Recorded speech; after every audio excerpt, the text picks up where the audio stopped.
Imbabazi TV gatatu narebye narababwiye yuko Marite agenda asubiramwo ubuhanuzi bw'ibyo nahanuye ari byo agenderaho. Murabizi yuko ari njyewe nahanuye bwa mbere ko Bunyoni agiye gufungurwa.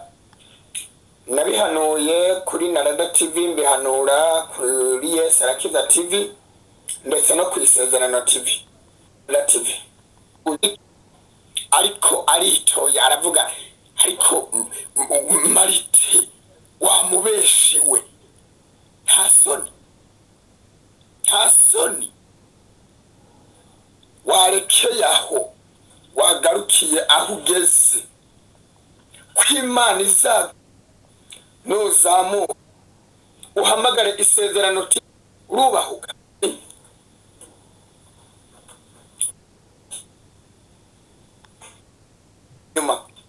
Ukunze amafaranga kuyarutisha ubuzima bwawe, ukunze views kuzirutisha ubuzima bwawe, ntabwo nzongera kukuburira. Urakabije wowe urubahuka ukanamvuga. Wowe nta n'udushumi tw'inkweto zanjye wafungura, nta n'udushumi tw'inkweto zanjye wafungura. Wowe ntiwahagarara aho mpagaze. Nta soni. Ukomeje gukabya.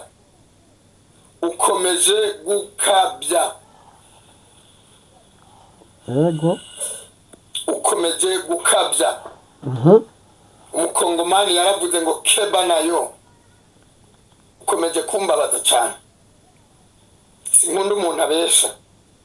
Sinkunda umuntu abeshera Imana. Kugubwa neza. Je gukabya abeshera Imana. Kinama Kamenge gacu. Twavuze ko nkuru nziza vuga utigeze ubivuga. Ibyo reka ngushimire we wahisemo neza gukurikira Imbabazi TV gatatu. Imbabazi TV gatatu ntabwo ari cano y'amatiku. Imbabazi TV gatatu ntabwo ari cano y'amatiku yenda Abeli ntabyo wasangazi, ariko yenda reka mbimubarire. Ntabwo nje hano gusubiza Abeli cyangwa se ngo twongere dukritike cyangwa se nyine buhungu. Ahubwo igitumye ibi yenda se mbikumvisha.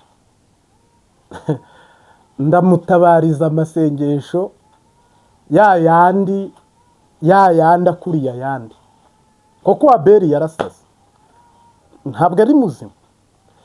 Uyu ubwe muze musura Imbabazi TV gatatu. Niwe wampanuriye aranyibwirira ngo tujyana mu kwa munani mu gihugu cy'iwabo i Kanani. Ampanurira ubuhanuzi bwiza, hano iyo video iriho. Ambwira ko ndi umuhanuzi wemewe n'Imana, mwiza muri Kristo, wateye imbere wicabwenge. Kubera ko navuze ngo ntazaba perezida, none ngo Imana iranyishe. Ibyo avuze ntabwo mbisubiramo, kandi sobanurira abantu. Ntabwo nje kuhangana nawe. Jewe hano ntabwo urubuga surw'amatiku n'ibintu nk'ibyo ngibyo byo gusubizanya. N'ubwa mbere n'ubwa nyuma Abeli we nkuvugaho, kandi nabwo ahubwo ijambo shaka kukubwira niri nkahita nigira muri message yanzinduye. Wowe wavuze ko Rwasa agiye kuba perezida akaba Dawidi. Bitiwe ni wowe ugiye kuba Dawidi mu gihugu cy'u Burundi. None hari yari umuntu ugukorera amafoto, we ntiwashobora no kuyakora wambaye imyenda y'igisirikare. Ugahita ayo mafoto nta butayahaye, nanjye warayampaye umbwira mfite byinshi inshuti yanjye ngo ni wowe mwami Dawidi. None uti Marite waravangiwe ukopera ubuhanuzi bw'iwanjye. Niba nkopera ubuhanuzi bwawe nkakurusha views, nkakurusha sub, nkakurusha gukundwa, nkahanura ko Bunyoni azataha bakaba ari bahituro, Imana n'abantu bawe bayobye, warangiza wabona ibyo byaze urubanza ukaruzana mu bantu ngo bacu urubanza rw'iby'imwema rw'abakopera ubuhanuzi n'abatabukopa.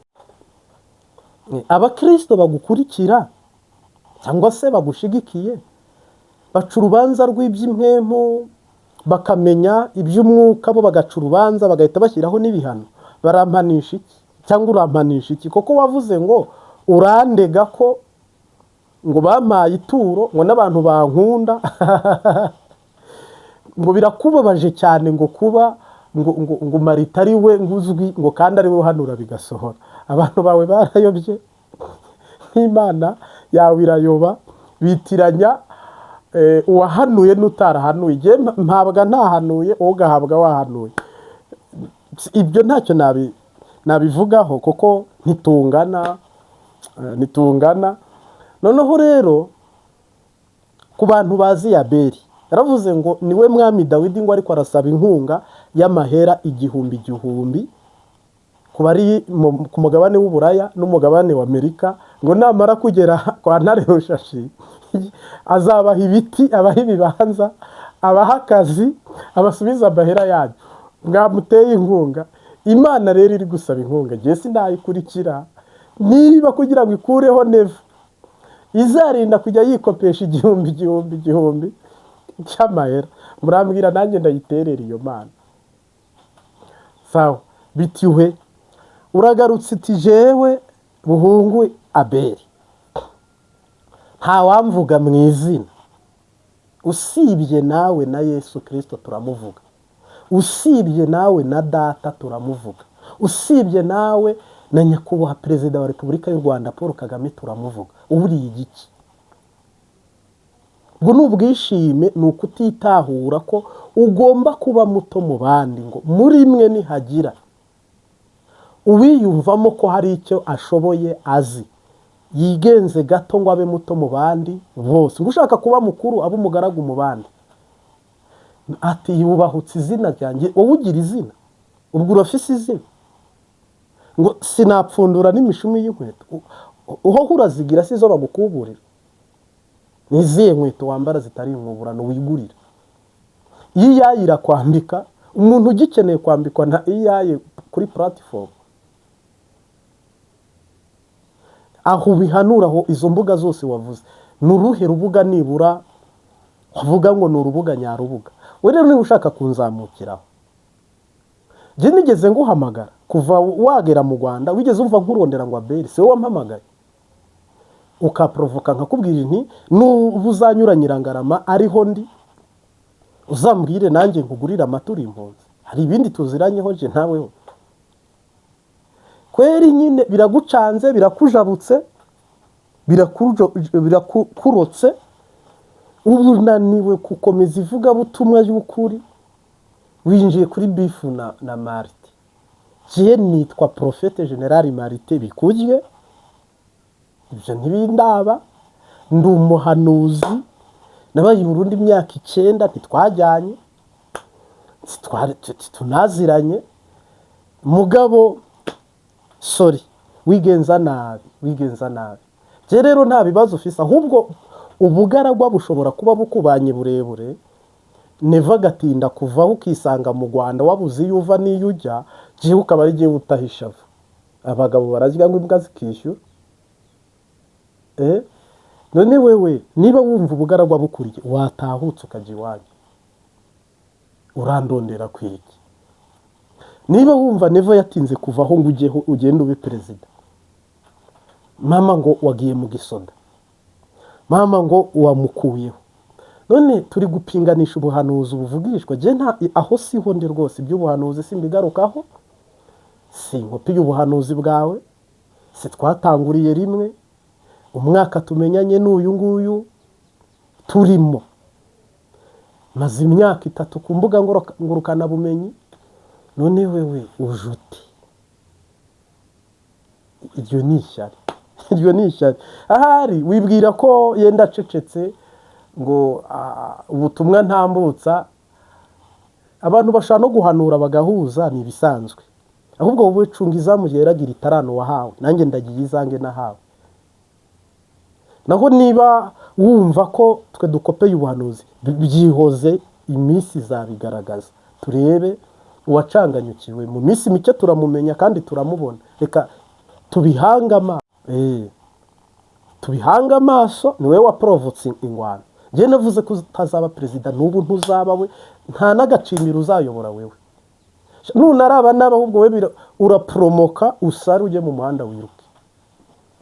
Nukomeza iyi nzira nukomeza iyi nzira urimo uracanganyukira gusare. Bishop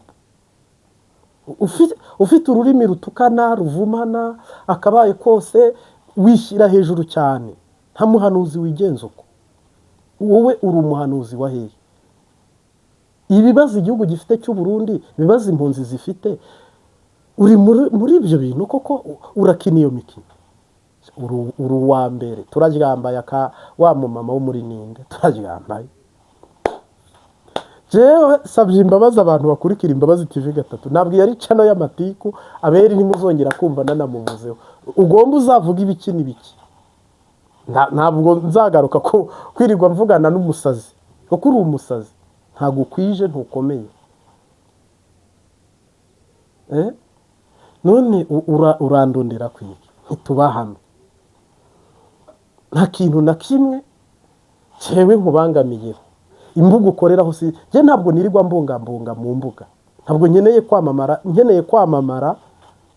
Nawe warantelefone ngo nguhe uze uvugira ubutumwa ku Mbabazi TV gatatu, narose umwanya mutoya, ahandi naho ndabisengera ntibyapasa nguze.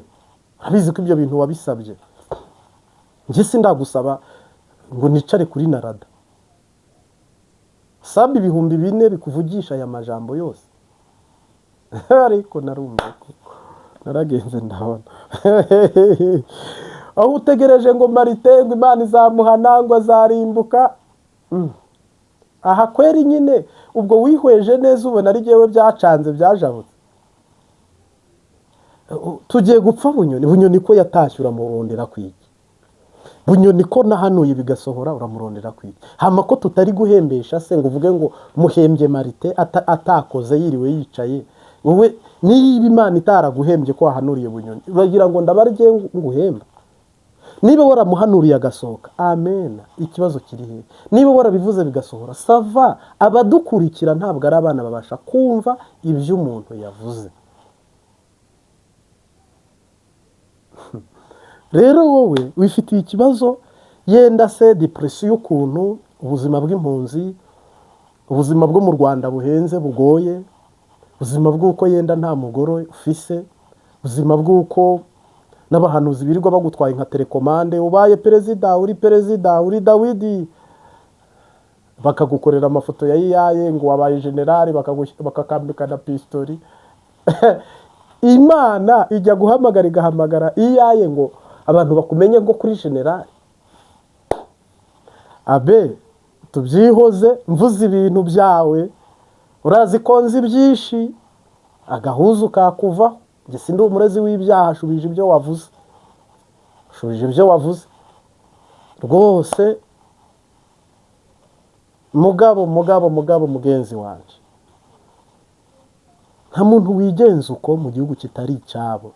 Ubu utaniye hehe n'abandi barundi bateza akajagari muri Amerika ni mu bindi bihugu bitandukanye?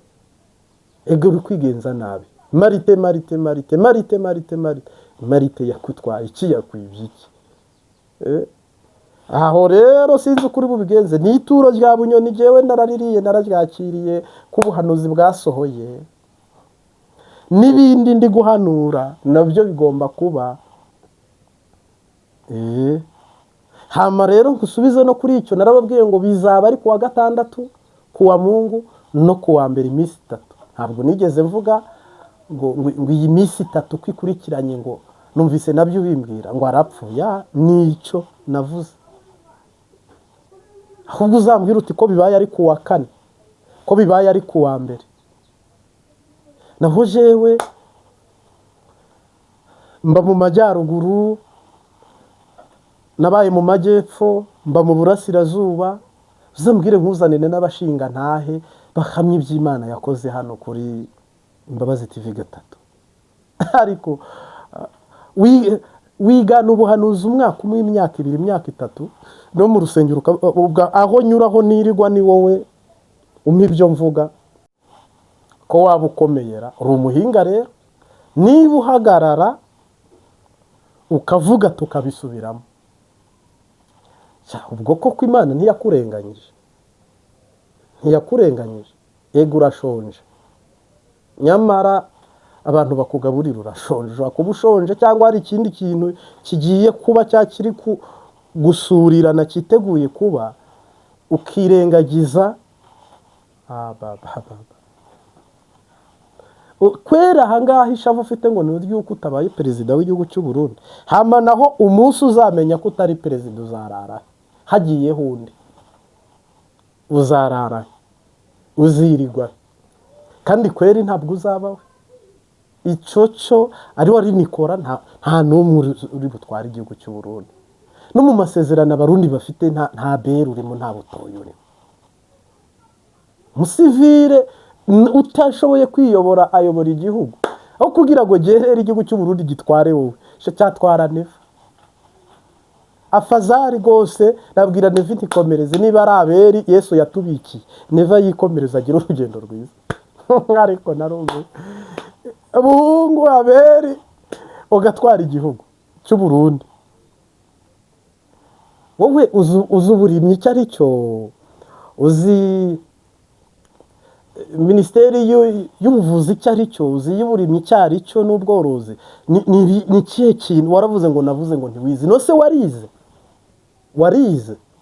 wowe warize riga wowe ubwawe wirengagije n'ubuhamya utanga n'ibyo uvuga we ntiwize kandi nta muntu uyoboye igihugu atarize ngo Dawidi ngo yavuye mu ntama ngo ahita aba perezida ngo Yesu ngo yayoboye isi mu bantu Yesu Kristo yayoboye isi Dawidi ayobora isi sava abo bose batwaye igihugu ubona abo bantu bungana murahwanye Dawidi ni uwo mu muryango wo kwa Yesaya ntabwo Yesaya ntabwo yari umukene ntabwo ari umukene Dawidi igisekuru cye gikurikirane uraza gusanga ari igisekuru cy'amaraso y'ubuhanuzi aho Nawomi yabwiye umukazana we Rusi ngo Imana izahe mu nda havemo ubyara umwana agira izina rurangirana none wewe rero nawe aho Rwasa wajyaga wirirwa ubivuga ngo Rwasa abaye perezida none ubu Rwasa ntari wamushyize Imana yisubiye itivuga ngo Rwasa ntakiri perezida Beri niwe perezida wabonye na Rwasa ari umupagani ntiwajya ngo Imana izahindura Rwasa nkakubwira inti siwe nega nibyo narabikubwiye ntabwo ubu nariho mbivuze narabivuze hano iyo video iriho mbabwira ko Rwasa ntabwo ari we perezida nabawe ntabwo ari uko Beri yabihanuye igihe cye cyararenganye rero ntabwo nkunda amatiku ni nawe wa mbere tugiranye ibintu nk'ibi niba ari abasangiye ubusa ngo bitane ibisuma uwo mugani ujya ubaho niba ari uko ubuse tubana mu rusengero undongoye ubona wandongora ukihangana waba wantaramuye niba udashobora kukotorora ururimi rwawe n'ubwenge bwawe udashobora kukotorora amarangamutima yawe ugasaragurika nk'uko ubona wayobora nde ahubwo wowe uyoboye nk'igihugu wasubizaho igihano cy'urupfu ubundi ibi bintu turimo ni n'ubwana umuntu wakumva unavuga ngo abere ngo agiye kuba perezida yagutwenga yanadutwenga nanjye nibi ndi kuvuga vraiment ntabwo bibereye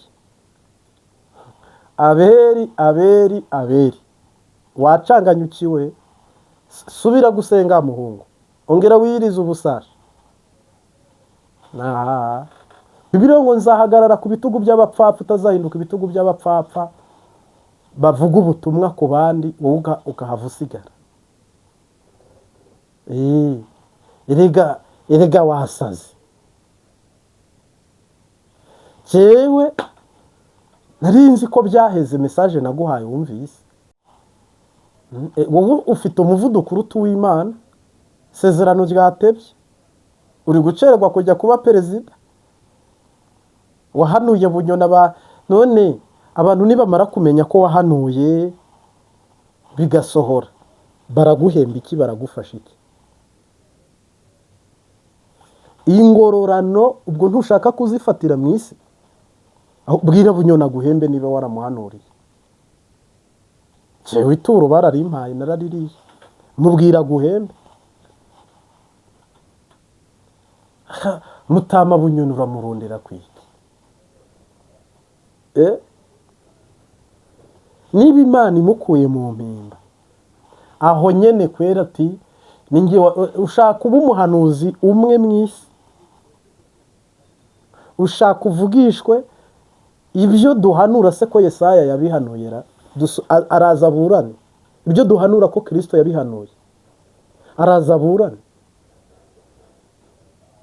Jya wigenza nk'umubyeyi, niba koko uri umubyeyi ukatubera ororo moda trimurida adimini, ukabona ko kuri umubyeyi ufite iberi Profete General Martin nakonka, ukabona uri umugongo wa mpeka, ukabona ufite ukuboko kw'iburyo kwafata mu kiganza ukashindikiza, cyinjira ngo ahubwo ibyo ngibyo wahita uvuga uti yame mugabo wese. Jewe hari n'umugisha urubunyure kuri wowe bayi uwo nguwo vrema, ntawo nta mugisha unyura kuri aberuzi wane, nawe ntawugira. Wowe urabona uri kwaka ngo inguzanyo yo kujya kuba perezida, nabwo ujya kuyaka muri banki. Ariko Satani azi gushukana kwera. Unaniwe kubwira abo ba diaspora uti ni mungaburire ndashonje, ni munyambike nambaye ubusa, ngo ni mumpa amahera, ngo ndi gutegura ngo kujya kuba perezida, ngo ningerayo nzayibasubiza. Ariko abanyaburayi mwababonye nk'abatarize koko. Aho nyine uri kubona diaspora azagukanira akanyenyeri akaguha $1,000 ngo uzakibusubiza. Ubwo hari ubucucu burenze ubwo, hari ubujiji burenze ubwo. Ariko menya muzi ko amahera barayatora barayacura. Reka gutesha umutwe abarundi, reka kubangamira impunzi, reka kubatobera koko iyi mwempu uzayitwara no ku bandi batari jewe. Kandi harimo abameze nkawe, harimo n'abakurusha ibisazi, harimo n'abandi bimeze ukuntu. Reka guta umwanya mu Rwanda, hangana na Satani iri kugenda ikenyura umuryango w'iwawe. Jewe undeke, naho jewe nta kibazo na kimwe fise, nta kigongwe nkusaba, nta n'ikintu na kimwe tuvuga na kindi. Oyaye nacumuye iki ku Mana, umutima wanjye uzi ukuri, sinzigera nkukopera, sinzigera nkutirisha, nta n'ikintu na kimwe rwose. n'ijambo nturibwiriza buri mu matiko.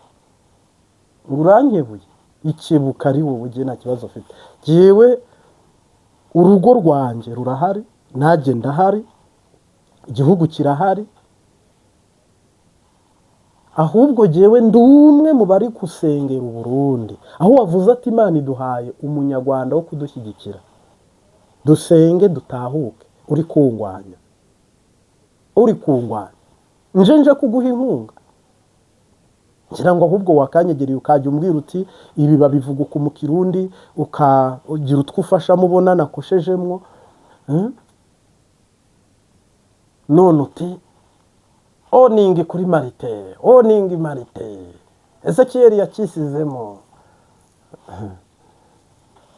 None ukirimo ufite ubwene gihugu bw'u Rwanda, jya kubusaba, jya gusaba ubwene gihugu wibera umunyarwanda. Nibura mu Rwanda ni heza, mu Rwanda ni heza iyo nawe ubaye mwiza. Rwanda ni heza ifite ubwenge. Mu gutoranya no mu guhamagara kw'Imana, ikintu cya mbere ishingira haki ubwenge. Umupfapfa ngo naho wamushyira mu isekuru uramuhonda nta noga, niko Bibiliya ivuga. None ubundi ubu wowe ujya wihana, hari umuntu n'umwe ukuruta cyangwa ukurusha guhanura wemera? Hari umuntu n'umwe ukurusha kubwiriza? wemera? Hari umuntu n'umwe ku isi uruta Abeli? Niba wiyumva rero ko ari we muhanuzi wa mbere ngo ukomeye mu Burundi bwose ngo no mu Rwanda hose, ukiyumvamo ko ari wowe kizigenza, wayobye, watanye, wataye umuco n'umurongo. Ntabwo ari Bibiliya iravuga ngo ubuze ubwenge abusabe, kandi ngo mwifuze kuyoborwa n'umwuka. Ibi ni umwuka wera wabikubwiye ko nagukopeye? Ibi ni umwuka wera wakubwiye ko ndi kukurwanya? Cece kudatuma abantu bakumenya n'abagukurikiraga, ahubwo bakahava babiheba. Wikinyuraguramo. Umunsi utari bube perezida uzahena mu bakwe, warapinze ukantuka. Naho ibyo uri kunyifuriza, ibyo byifuzo ufite, ntabyo jye nkwifurije, nibyo nkusabiye. Uri impunzi mu gihugu cy'u Rwanda. Imana iturinde ibyago n'ibibazo by'impunzi. Rwose izaguhe u Rwanda rwinjiremo amahoro na rusohoka amahoro. Vraiment amuhepi kwicyo. Cye ntabwo mvuga nk'umusazi cyangwa mvuge nk'utaye ubwenge, wasubizanya n'umuntu udakomeye. Biga ntukomeye, urimo urarenga, urimo uragenda.